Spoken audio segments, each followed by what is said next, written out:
Oh, I'm sorry, I missed that, man, March 24th. Rabbi Albert? Yeah, we're gonna, Oh, he was great. he wants to do two more programs with us. Good. We just couldn't fit it in this year because, uh, next week, we have the last session for the year. We're gonna take the break for the summer. We have Tom Roush. He was gonna come before and it was confusing about the date. He did a lot of prep, so I just thought, in good manners, we need to be sure he gets back here. He's a scientist, he's worked in the nuclear energy industry. Been involved in the national level environmental movements. He's getting to Santa Monica, he's a pro nuclear environmentalist. Coming two stripes at least, right? Checkers too. Yeah, and so he has deep experience in working with climate issues, and he runs the Green Team, First Congregational Church in Glen Allen. And they have about 35 people who are, what's their enough involved in it. They have very strong, and a long term, they've been there doing this for many years. So, I think he'll be an excellent presenter. He's got several slides. He's going to talk about migration. We've already done some conversation, but he's going to give us some more detailed data and a lot of new insights we didn't get in the first session. You know, short video, when there was confusion about the date. So, be sure to come next week. I want to support him really well and good program. It's kind of, I will call it a little bonus session. All right, so, let's get started. We're going to talk about the past year, what the programs we did and how they went, and talk about the future. I got to tell you, we've got some real challenges right now. Stuart Rowe is the only person we've got who's volunteered to be in charge of oversight of this ministry next year. It takes at least one more person, but to be truthful, it takes really. I think as Kai and Greg and I looked at this, we really need more people overseeing this because it's a lot to get a couple of people to be here every week and also someone to help us rethink this system because we've struggled too much with the owl. So we need another, I think another couple of people really to help overview this ministry so it's not too much on just two people. And keeping in mind that, you know, I will be gone in July. So, I'll be gone in July and Jeffrey in the end of June. So the interim pastors, are going to have their hands full scrambling when they come in place. So how are we going to be prepared for that? We're going to have to talk about. And I've got some ideas about how we might go about that. But we still, if some of you feel the call or would like to help, let me know about that. It helps too when he comes on. Greg could not be here. He has big family event. Well, no, his father just had a hip replacement. Right. And his mother needed him to And help her, and we Right. said, that's where you need to be then. obviously, so Greg was going to be in the trip. So let's begin with a prayer and open our hearts and minds to the Spirit of God. And the silence first. Just have a moment of silence, recognizing God's presence with us.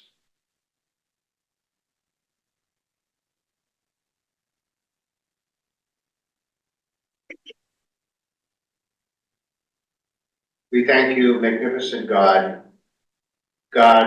who sees us through all the times of our lives. We thank you that you give us this through your eyes that we wish to have wisdom and to see all that we do and all that this world is about. Help us to see the beauty of this world, beauty in each other, and the healing path you'd like us to take as your servants. We pray that you be with us in this time as we envision how we can share the gospel and deepen our knowledge and grow in wisdom in connection with you.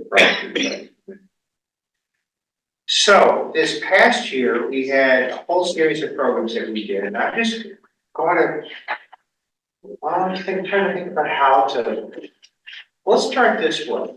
Rather than just going through all the programs initially, let's just say, when you think about this past year, was there a program that we did that stood out for you? That meant something especially to you? What did you get from it?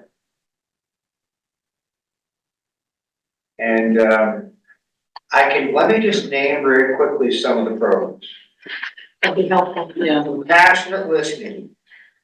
Camille Mullins did that, that was our very first program, bringing people together. Here at the Community View is our saying, was our saying last year, and she really did an exercise with us. I mean, just listening without responding, just being present with someone and listening and hearing them.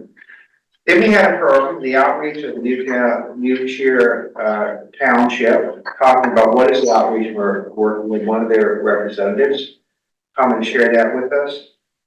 We had a series on yoga, Jesus, and the Buddha. We had Marla's instructor, my wife, who is a yoga teacher, Laura Jane Mellencamp, came and spoke to us about yoga, practice yoga, the spirituality of it. Then Marla spoke, my wife came to speak on how she integrated her Christian faith with yoga. We had a program on the pandemic, trauma, and resilience in faith. That was with Jolene.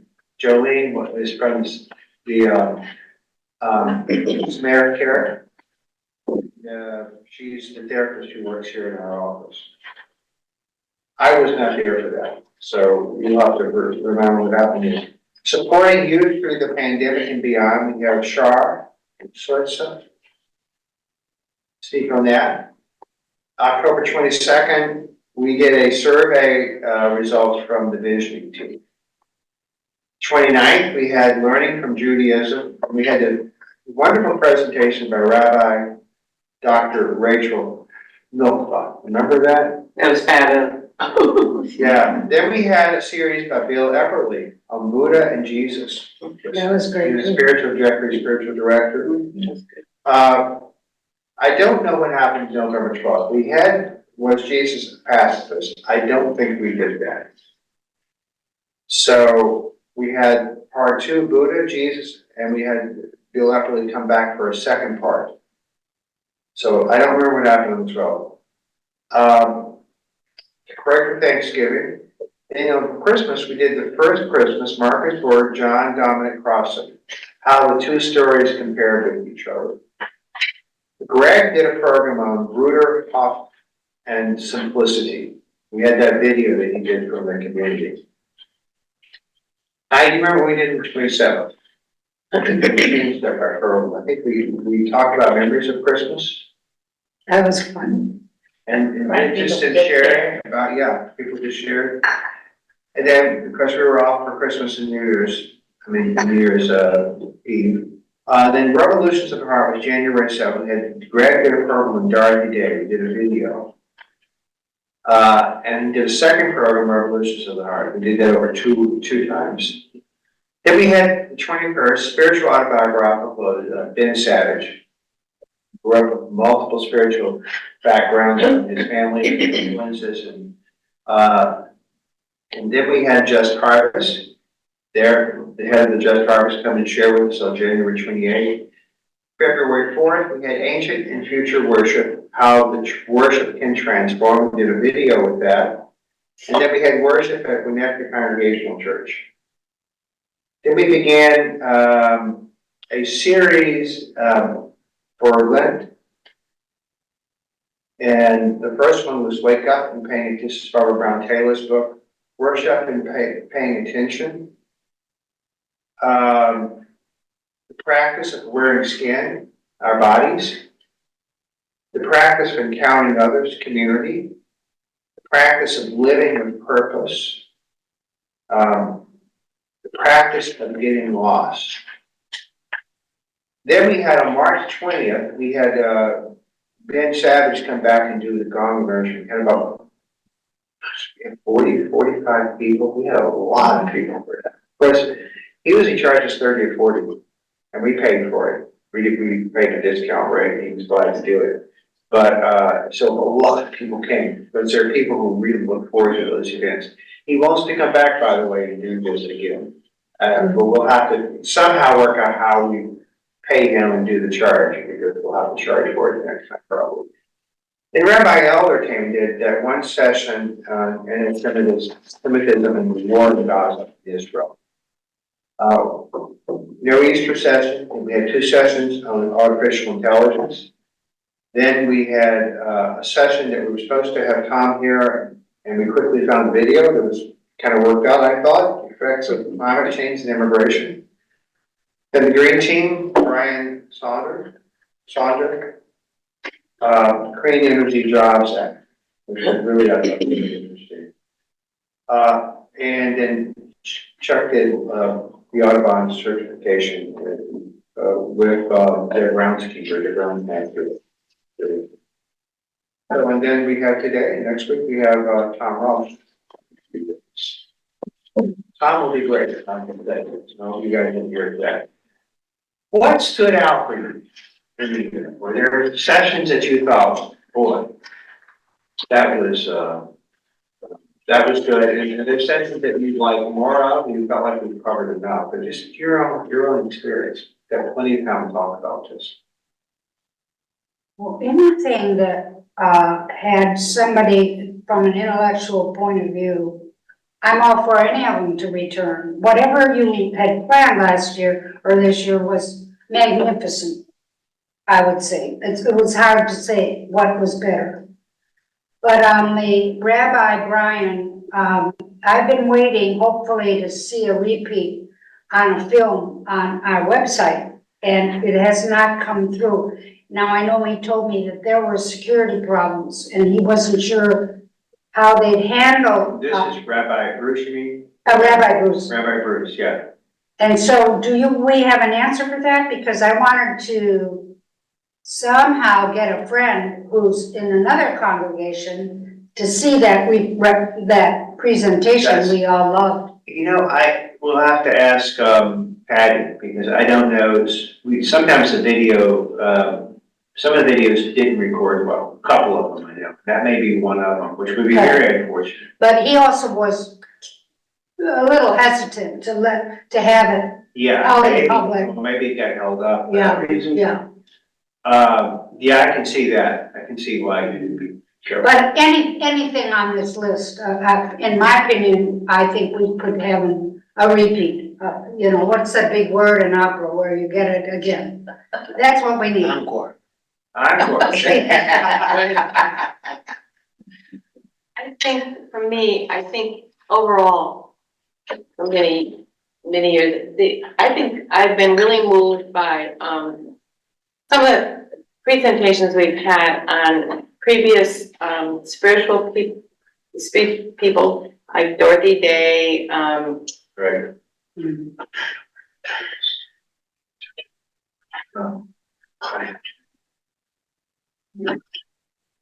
I don't think we're here. This is over here.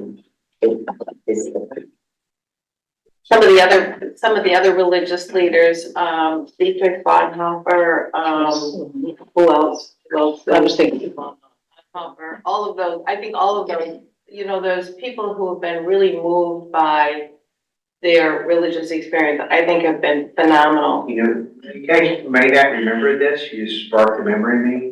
When I was Boys and Seven Associate, we had an actor, I think it was here. Wait, what? An actor who portrayed Bonhoeffer, and he did it in the church. He just did a drama, Bonhoeffer talking, and it was magnificent. And I think it was here. I don't know where else it would have been. That'd be really It great. must have been. Came from Texas, I think. Anyway. We had Marcus Borg speak here too. We did. Yeah, we had Marcus Borg and John. Did you have John Nicholson?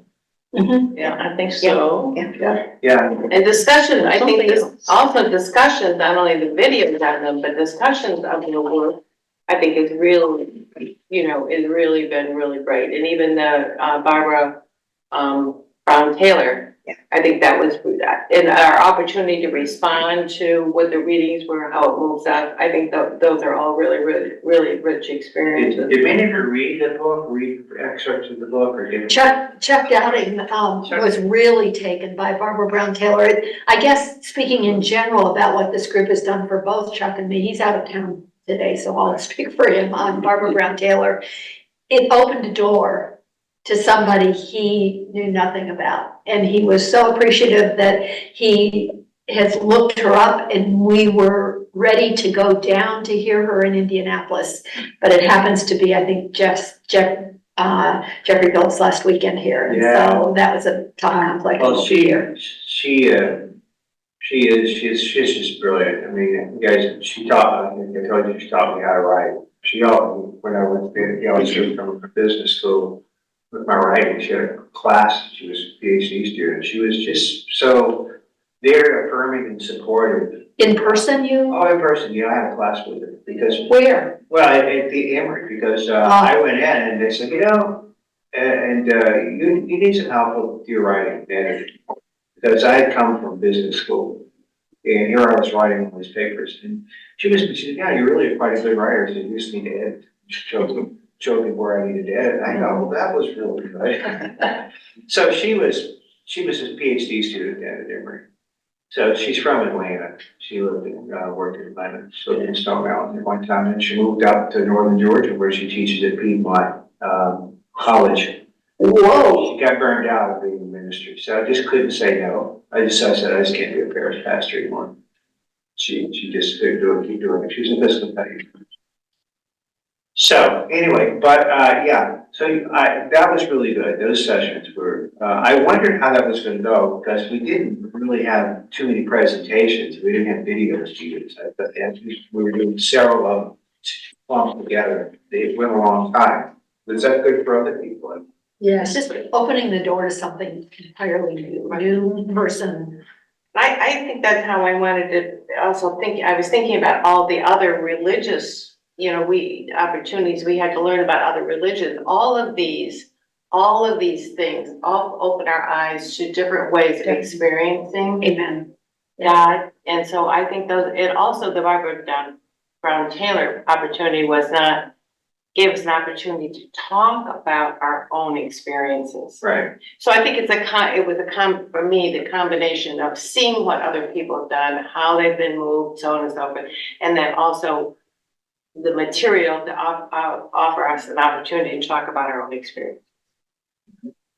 And dovetailed so wonderfully with Chuck and Jane in the grand grocery store that morning, the people that they encountered who were in need, and that just kind of lit up the room with responses, because so many had found themselves in exactly the same circumstances. Well, it's interesting, after we had that conversation, I had an experience with this. When I went to the Jewel one day, there was a woman sitting out there, single woman sitting out there, asking for help. And I walked by her and I went to the Jewel, and I thought, I have a big bill in my purse that I always have kept, just in case of emergency. And I thought, do I really need that bill, or does that woman really need the bill? And so I walked back, and I was thinking about Chuck all the time. I walked back and I gave it to her. She started crying. She said, God bless you. I love you so much. I mean, it was an incredible experience for me. And I probably maybe wouldn't have done that if it hadn't been for our discussion. Wow. Yeah. And what was that session that we had that discussion? It was encountering other people, how we see them, whether we judge them, or Right. what our bias is when we meet somebody. Yeah. Right. And I felt like the encounter with her was not one down. I felt like it was a really equal encounter between the two of us. Very interesting. It was really powerful.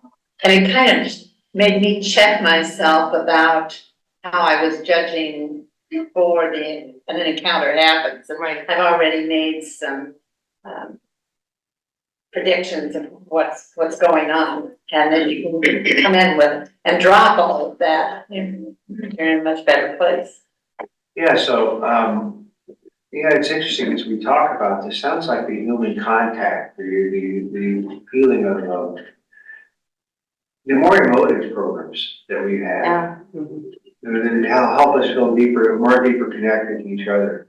Or especially, you know, we have a really rich, in a lot of these programs, in the environment, for instance, are really interesting to hear just about what's going on in our community too. And this, we do a broad base, we don't, you know, some adult education things will be, oh, we're gonna do a lot of Bible study, or we're gonna do, some other approach, but we really kind of take a shotgun approach Yeah. that's the approach we've been taking. I think you've proven something this year. I mean, it's been a spectacular year. And just to repeat it, the very program, do it again. Every one of them, maybe one that I can't remember anymore, that there was one I was kind of like, like, one out of how many? And that one may have caught somebody else too. But, the other thing is, I'd like to see some publicity because this group is so outstanding. You don't need, by the way, you don't need videos with this group. You can't stop them. They keep talking. Right. You guys are pretty, we get worried, we have enough content, oh, we don't have to worry about that. No, you don't. And, you know, if you had it at a decent hour and we had some decent publicity, that's the kind of thing where the community would want to be involved. See, the spiritual enrichment, committee is actually not just for this time. But frankly, we had so much happening, we were just glad to get this done. And the only time we had it outside of here was Ben Savage. Now, I understand before I came, we've done some programs on the outside of this time, and you don't always have well attended. And I find it much harder to get a generation raising kids, for instance, to come. Throughout all the churches I've served, it's always been cool. It's always been, this is one of the strongest groups, probably the strongest group I've had that I've been a part of in terms of people consistently participating in spiritual enrichment, adult education.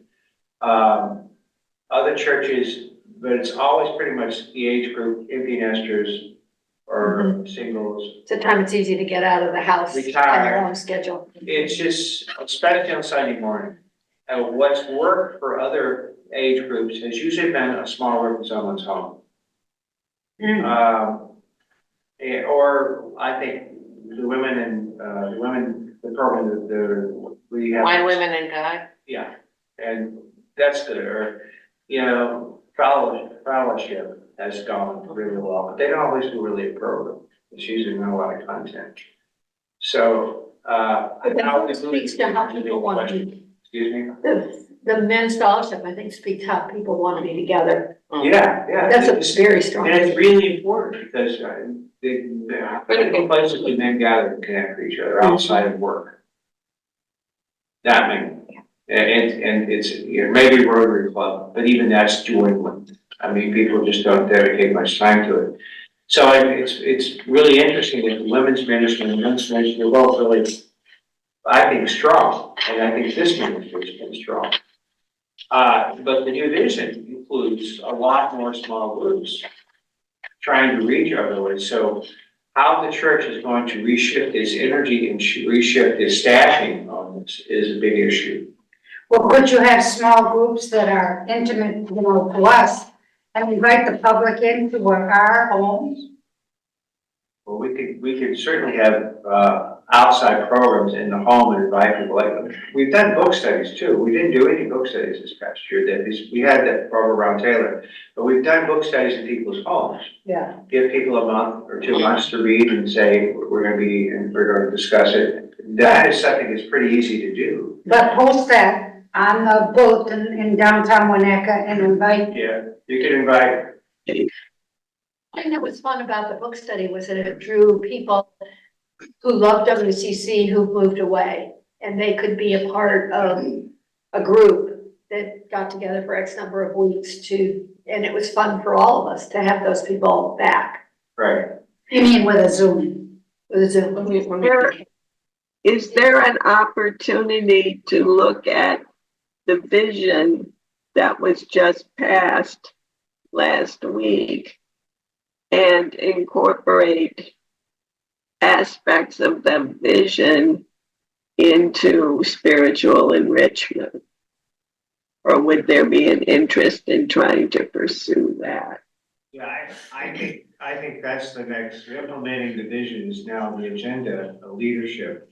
Leadership's really got to take the lead, thinking about how we do these small groups. I mean, right now, it was never on my job description when I came here, but Brad McLean had promised him that I would do my best, and Jennifer's volunteered to help with starting a couple new spiritual life groups, which are more fellowship groups in the home. That we've got 7. There's an 8th one that I just found out about that I forgot that you guys really are meeting. So maybe to have some of those people be part of the 2 new ones we're trying to start. We've got probably enough, certainly have enough for 1 group. And I'm still getting emails from people who are interested about being part of that. And that's a different way to reach people. And that way does reach people of different age groups. Because you're meeting in the home, it's fellowship. You could do something more content driven for those groups, but it's like everything else here. People want to just connect socially and be seen. And I think of Jennifer, your group, you've had people go through things. You guys have really been there for each other as a small group. And that happened in the first small group that's no longer here, that we started here. It seems to me that getting young families is so essential for the future of the church. Right. So I think programming that gives a feeling that we are somebody who can guide their kids. The public schools don't really Right. teach morals, and it's so important for young people. And I think we have to let people know that this is a place where goodness is taught.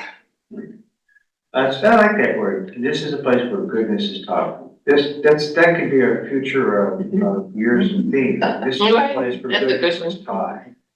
Just a couple comments. One is, I love the fact that spiritual enrichment is videotaped because I'm not an early morning person. So it's very nice to be able to check in later. Of course, it's not as good as being here in person. But for those of us who are challenged in the morning, it's delightful. I think this fall, I'm guessing that with the election, we're going to have a time of potentially great conflict in our community and world. And I think for us to be able to address that, especially in the fall, directly, as Christians, how do we respond to, maybe it'll all be roses and everything will be lovely, but I've got a hunch.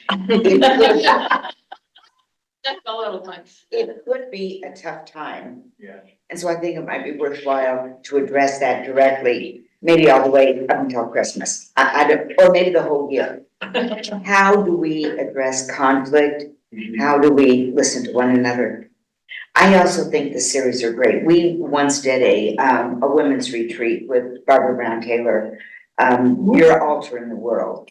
Oh, yeah. I have never forgotten that book. It was fantastic. Altar to the World is a book that she wrote. She, at Piedmont College, she taught students, many of them from the South, in an introduction to religion. And it was an experiential class. She often took them on trips to go to Aguada for Sikhs or to go to a temple, or the Jewish temple, or to go see what Hinduism was like, one of their temples. And the way she goes about to talk about what she learned from each faith and how it supplemented her own Christian faith. Yes. She says, first she said, I'm too old to start over and try to figure out some other religion and fully get into it. So my base is always Christianity. But by coming up against other religions, makes her think more deeply about her own. So that book would be an excellent study in the coming year. Well, I think I the would really experiences that we've had kind of have done that, and I think we should continue to do this. I mean, think about the Ben Savage, the gong service that he did. How many people were there that I had never seen before? Well, I want to have him back. We still got to figure out how we legally can be a nonprofit in charge. And how we work this, because last time we just paid him enough. And it was very expensive. I mean, it was cheap for what it was compared to what he usually would make. But it was expensive for a budget. I mean, it was $400, which was a fair amount. Yeah. A very fair amount. More than fair. He was very generous because he makes it, but how we work that, and not just what Ben does, what other people do, because we have other people. Mike Miner. I've been talking to him about, you have such rich training in conflict management. I mean, speaking of asking Mike to come in and do something on conflict management and listening to each other in the midst of the election cycle would be great to have him do. He does trainings for that. Yeah. That might be something interesting to happen in this room. One other thought that I had just to mention in terms of publicizing what's going on here in total at all of WCC is that sometimes our groups within our church are kind of siloed. And so, for instance, when Spiritual Enrichment has a really great program, there's nothing, I think it would be great to say for Wine, Women, and God, we're gonna redo it. We're gonna redo it in there, or maybe someone that has a spiritual life group. So you don't have to reinvent the wheel. Right. We've already done this, it's been very successful, let's do it again. Particularly because some of the programs that we do here are so good. 45 minutes or an hour isn't enough to really develop that whole thing. That's So right. let's do it again. And then sort of like we did with the Green Team and Mission doing in the cleanup yard here a couple weeks ago here at church. It gives us a chance to bring different groups together within our own church community and just strengthen the fellowship and the bonds that we have just within our church. But plus it helps to get the word out into the community. I'm not a social media person, but I don't know if our stuff is posted to Nextdoor, for example. I know it's on Instagram and Facebook, but there are, like Nextdoor, there are other community-based things where you can kind of get the word out that, something's happening. Yeah, it's a great app. Yeah. I don't know. Are you saying though that you would use the videos in this program that you envision? Whatever you want, depending upon whatever's going, but if you've got a That's a good great theme idea. going, share it with other groups. I see, yeah. Here's the deal though. We're in a real transition point, really, frankly, because we got one person signed up to leave. It's not enough to pull it off. And we have, we're gonna be looking for 2 new interim pastors, senior being the number one. Well, the senior won't be able to pick this up. And obviously it's just that their agenda is gonna be full with other things. So the associate would need to pick it up, but you gotta get an associate interim. We don't know when that person would be here, when they're coming, and how long. That's not settled. So we're faced with planning for the fall with one person volunteering to help with this committee steward. And so I don't overwhelm the new associate too, the interim associate, especially coming in late in the game. How do we pull this off? And I also, because the reality, I think for Greg and Kai, if I can speak for you too, it's a lot to be here every week and to be planning all these programs, even with the associate pastor helping. And what's the role of the associate pastor going to be when you have a new vision too? How at that time can they invest as much time as Jeffrey did and I did in this?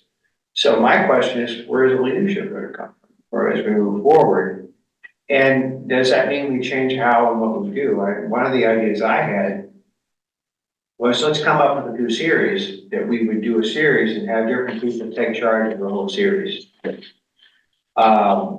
So if we did a series, something like, you were talking about listening, Jennifer, about, you're dealing with the election and fallout.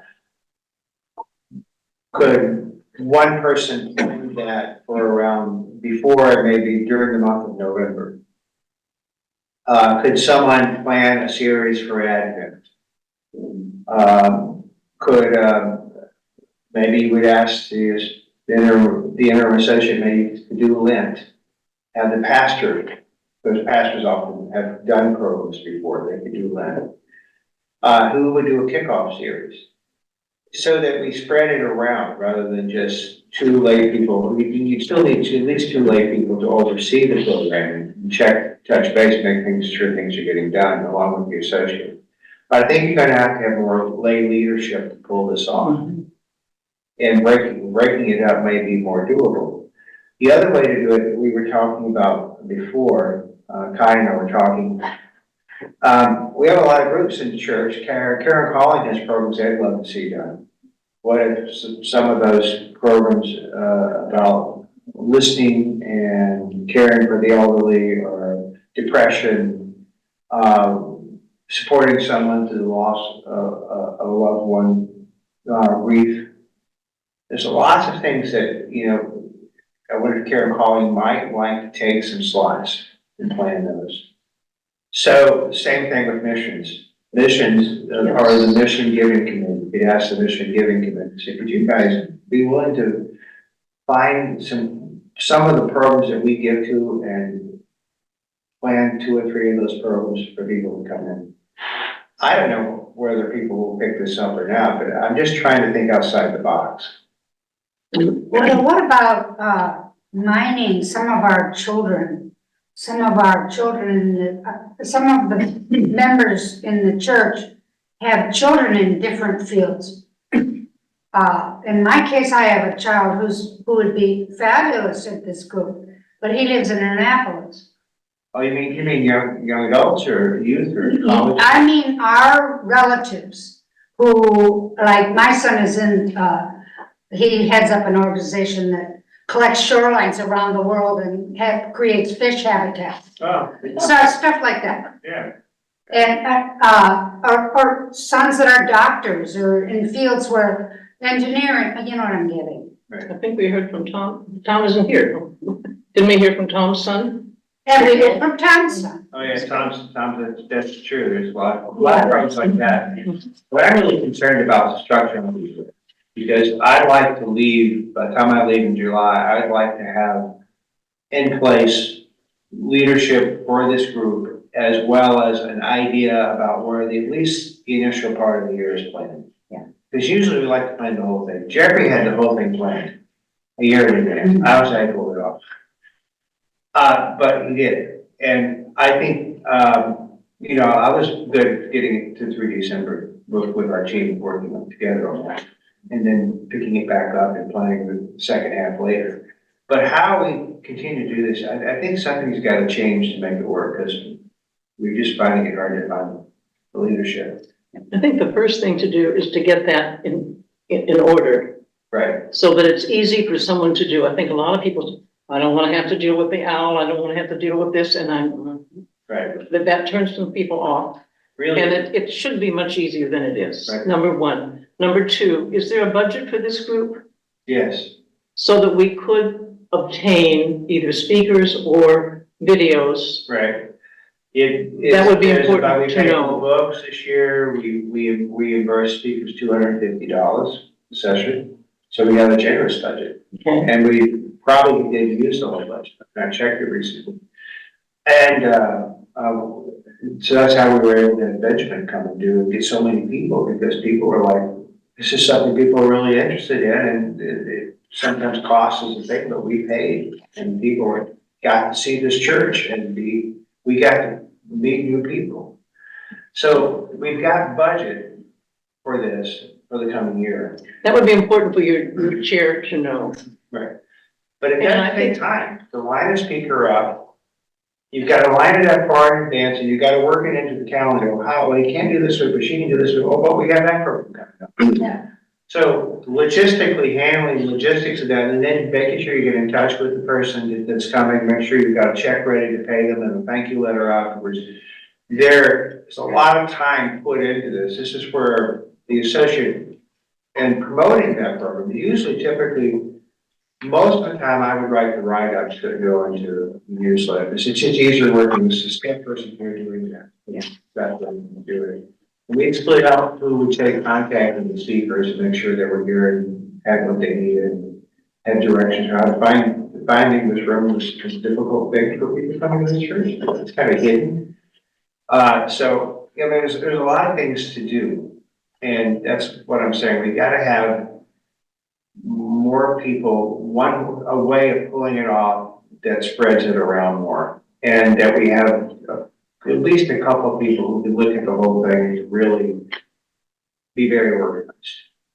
And also, if we involve like Tom's son or my son, they have huge calendars that are just filled. And so you gotta book these people. But as far as, rooms for rent kind of thing, like we have parishioners who live around here who have, I mean, I have this spacious place with an extra suite, an extra, you know what I'm getting at? Right. Yeah, and so we could incorporate a lot because we'll never be able to do it like you did. Right. Well, Well, we're gonna have to kick the ball a little differently. I think the associate needs to be involved. I'm not saying that. Well, but this is before we get one, Right. yeah. But how, you know, I think one first step would be, why don't we try to have planned this year, a first series in September, maybe October. And maybe even December, November too. And I'd also like the new people coming in to have some input in programs. So planning it all may not be ideal. Right. Though when I came in, there were programs already underway and I just went with them. Yeah. When I first started, I started in January. So, I was able to just kind of step in and take care of what was already planned.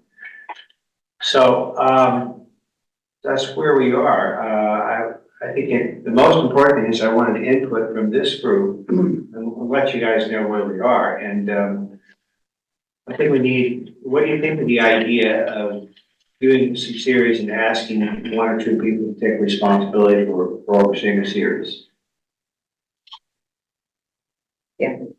It's right, you've gotta break it down into bite-sized pieces, because people do want to help, they do want to be involved. Right. But to your point, it's frightening when you are Right. told you're now in charge of the whole year. Right. That's a scary thing. I mean, it's courageous for Kai and Greg to step in, and both you guys are doing tons of other things too. I mean, it's been excellent having you guys do it. But I think it's asking a lot. And the owl is intimidating. It's intimidating for me. It's intimidating for Jeffrey doesn't do it well, but he's had trouble with it too. Patty does it all the time. She's had trouble with it. Well, I suggest there's something in the room here, because my hearing aids won't work in this room either. Yeah. And, so, you know, Yeah, I have trouble hearing, even with my hearing aids. Right. but there's some, yeah, I don't know what the chapel's like. I mean, some expert could tell us.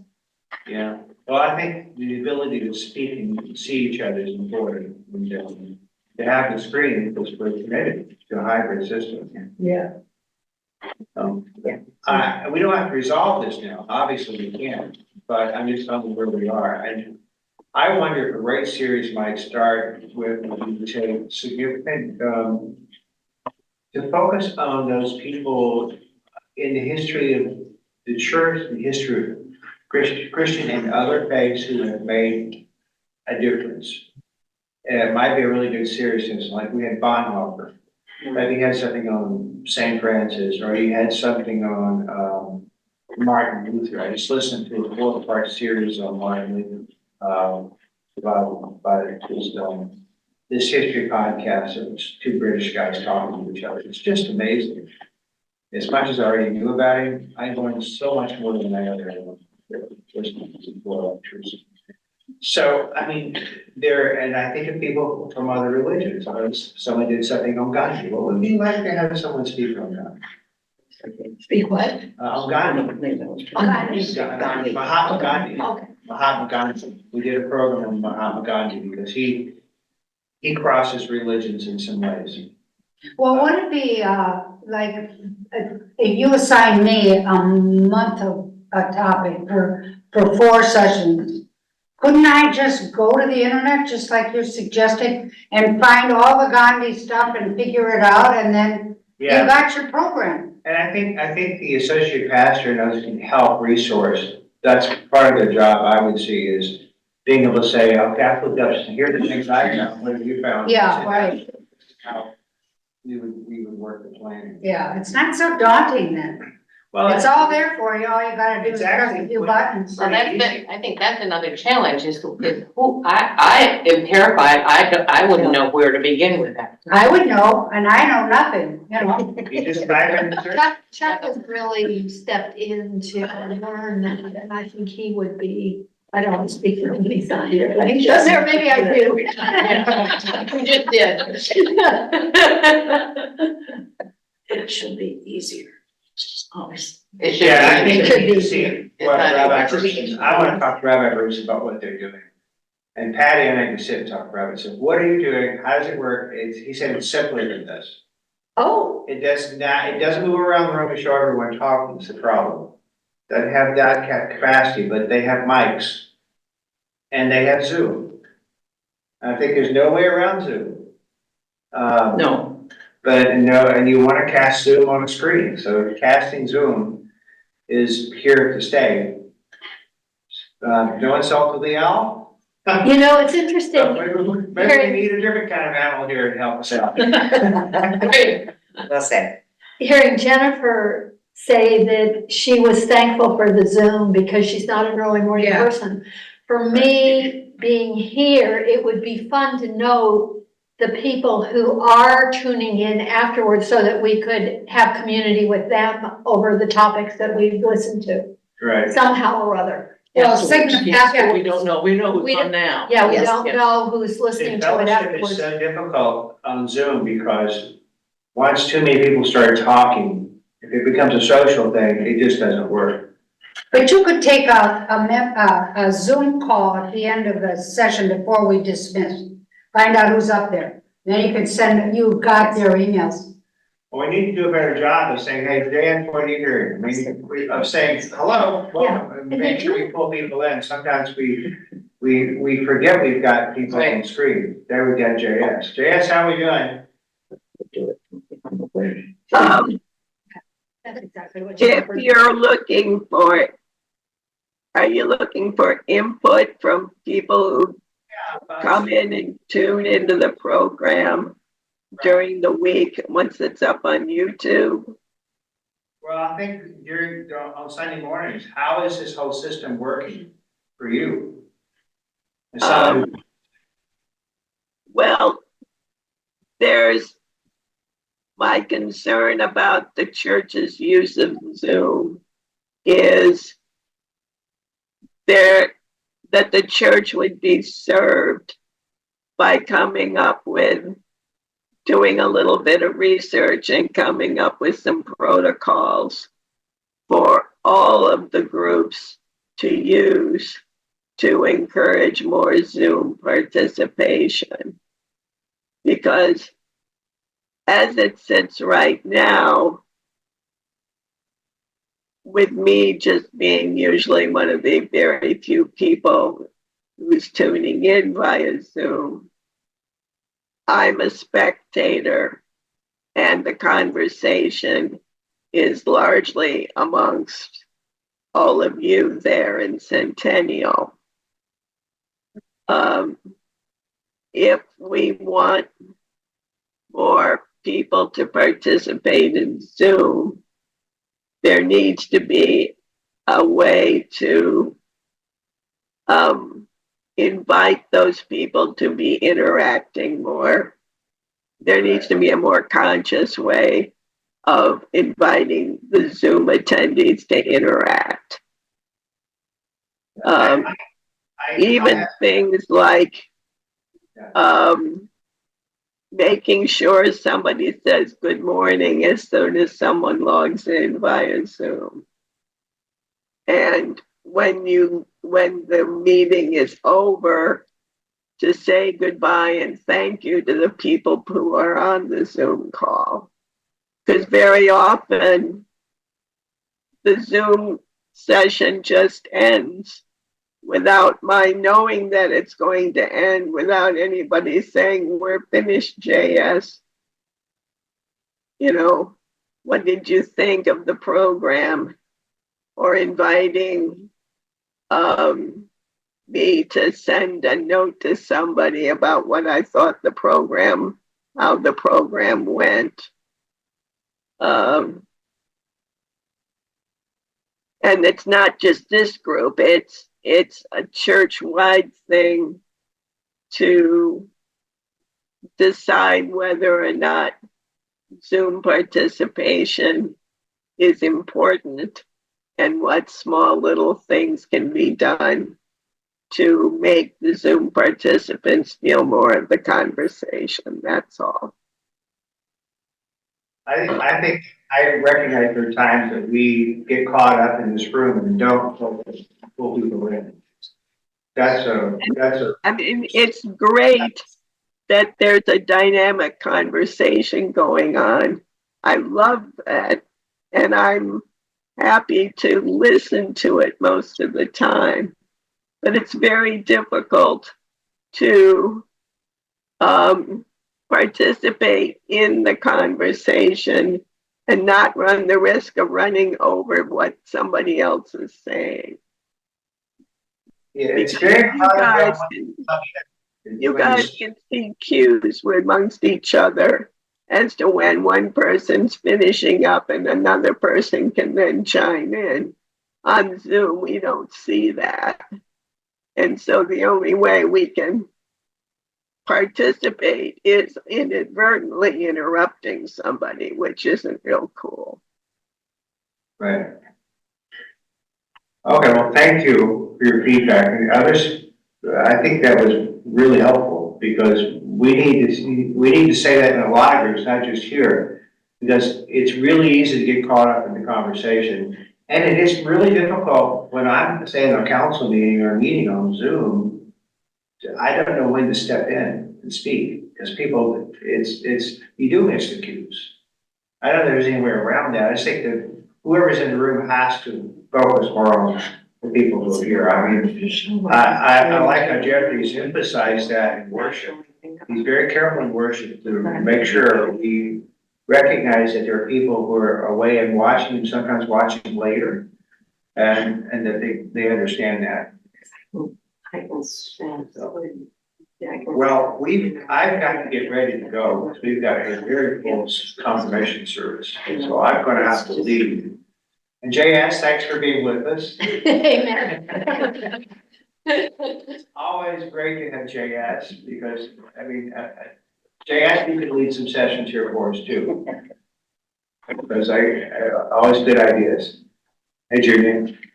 You asked us to think about things we might be interested in for next year, and I thought of a couple. I would love to have some of the musician people tell us about the history of some of the songs. She's right. Some of the words have been changed to songs that we grew up with. Why is that? I think I know why, but I would love to hear the discussion. Yeah. About the history of the development of certain songs. Some songs have come from the 17th century. Some have come. Remember we used to sing Onward Christian Soldiers? Say the same thing. We don't sing that anymore, but maybe we sing some words to that music. Well, there are different words that we occasionally. Yeah, it's a cool thing. Yes, and I think it would be fascinating for maybe Victoria or the organist or somebody to talk to us about music. That program outside of this hour, because they've got so much to getting ready for worship. So I would recommend planning a program outside the hour of music with them coming and talking. Tell us a little bit about how you choose the hymns how hymns have changed and some of the deliberations that go on in worship meetings. You know, we have some interesting conversations. We don't always agree. We're working it out in the worship It's committee. fascinating. So I think it'd be great, but let's, I'd like everyone to, if you've got program ideas, send them to myself and Kai. And we'll take some notes and bring it back up. Because we've got to, I've got to find, we've got to figure out the leadership problem. It's urgent. That's what's got to happen really soon. And then start looking at getting something planned for the fall where whoever's coming in as the interim associate is not just being overwhelmed with, crises.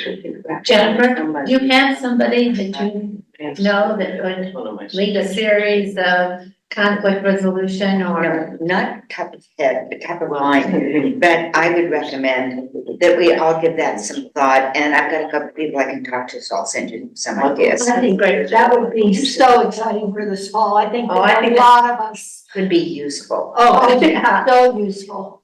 So easily it could be a nightmare. Maybe what we need to do is to get together again.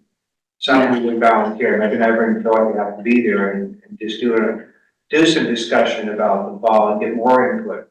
I would volunteer our house for that. Definitely. Generate Do a the idea. potluck. I think that's important. I mean, this is just the beginning, and Right. otherwise we're gonna forget. We need to meet again. And as maybe in a smaller group, but Junior has brought up a red herring, Pandora's box. I mean, I have gone on and on about this subject, and I think, Meaning the owl. no, I'm sorry, the songs. Oh, the. You know, we are on a database selection, you know that. And that's why we're getting a certain genre package that we pay for, and it comes from the internet. Well, this is one of my husband's big pet This peeves, is my biggest argument, right here, because he helped work on the hymnal. of course. They spent 2 Of course. or 3 years working on the hymnal, and now we don't use the hymnal, it's all, I and know, we are paying, I know. for and music. talk about a problem. I mean, this is ingrained in us, and behind this, we're arguing. I'm arguing with Eleanor about it all the I time. gotta go, but Yeah. I want. Oh, that, But there's a lot more to talk about, obviously, so Yeah. I'm really glad we had the conversation, and I just kind of laid it out, that we've got some serious work to do the next month. Chuck can decide. So I will let you guys know where we are. You've been very thoughtful.